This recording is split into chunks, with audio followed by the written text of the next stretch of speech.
akui alat kelengkapan DPRK ini. Karena juga jadual yang dibuat pada hari ini itu jadual yang dibuat oleh panitia musyawarah, yaitu alat kelengkapan baru yang baru terbentuk. Tapi hari ini kenapa beliau mengakui untuk hadir ke lembaga DPRK juga?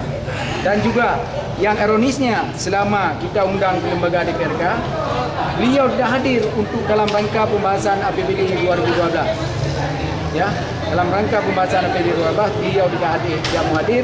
Jangankan beliau untuk menghadir ke sini, para SKPD pun dilarang. Pada APBD 2012 itu untuk rakyat Aceh Barat.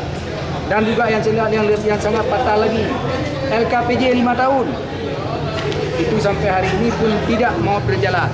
Dan karena juga tidak ada yang hadir ke sini, termasuk beliau sudah pernah kita hadirkan ke sini dalam rangka pembahasan atau pertanggungjawaban 5 tahun. Ini juga tidak mau hadir dari pihak Ramli MS sebagai Bupati Aceh Barat. Berapa banyak? Ya, oh sudah berapa kali pembahasan APBD sudah mau hadir dia, karena tidak akui alat kelengkapan DPRK, termasuk masalah LKPJ. Dia juga tidak hadir. Karena juga LKPJ ini wajib dipertanggungjawabkan, ya, sesuai dengan Permendagri nomor 13 tahun 2007. Harus dipertanggungjawabkan. Tapi tidak apa-apa, ya. Kalau ini juga tidak berjalan, kita tunggu tanggal 23 April.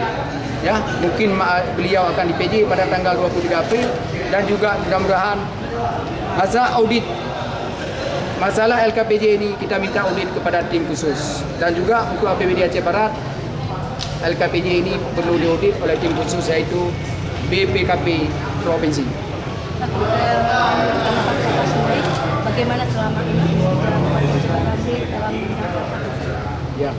Ya, kalau kita lihat selama ini memang sudah masalah pemerintahan mungkin banyak yang terhambat, termasuk masalah keuangan banyak juga yang terhambat. Contoh, kita baca media, termasuk sekarang ini mau dekat pilkada. Ini penguasaan untuk biaya pengawas saja sampai hari ini belum diterima dananya. Ya, ini juga belum terima. Ini jangan-jangan juga jangan sempat pilkada Aceh Barat dicacat hukum karena pengawasan di lapangan tidak ada. Dan juga dari pihak pengawas sendiri mungkin sudah pernah melapor kepada TRK.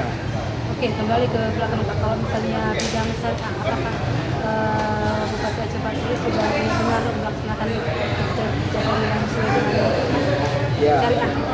Saya pikir begini ya, kalau untuk tentang syariah itu kita jangan menjual agama. Ini faktanya. Dan juga yang kami hadirkan di sini misalnya, kita untuk minta pertanggungjawabkan masalah dana bazis. Ya, dana zakat yang diambil dari pegawai negeri, juga dari perusahaan dan juga dari bank-bank. Mungkin ada perusahaan lain. Ini juga kita minta pertanggungjawab dana tersebut. Kemana dibawa? Kemana dipergunakan? Tapi tidak mau hadir. Ya, makanya juga kita lihat ini juga sangat aneh dalam memimpin Aceh Barat, karena ini juga wajib dipertanggungjawabkan. Ya, kalau misalnya arah politik Ramli MS sendiri bagaimana Bapak? Ya, dia kalau kita lihat sekarang ada ingin lari dari kenyataan. Ya, ini kalau dia betul-betul tidak ada buat curang, kenapa anda mau hadir? Apa yang takut? Alasan dulu alat kelengkapan DPRK. Sesudah selesai alat kelengkapan DPRK sudah ada isu lain. Makanya juga kami DPRK sudah membuat suatu seruan, ya, yang ditandatangani oleh pimpinan dan juga korporasi. Ramli MS jangan munafik.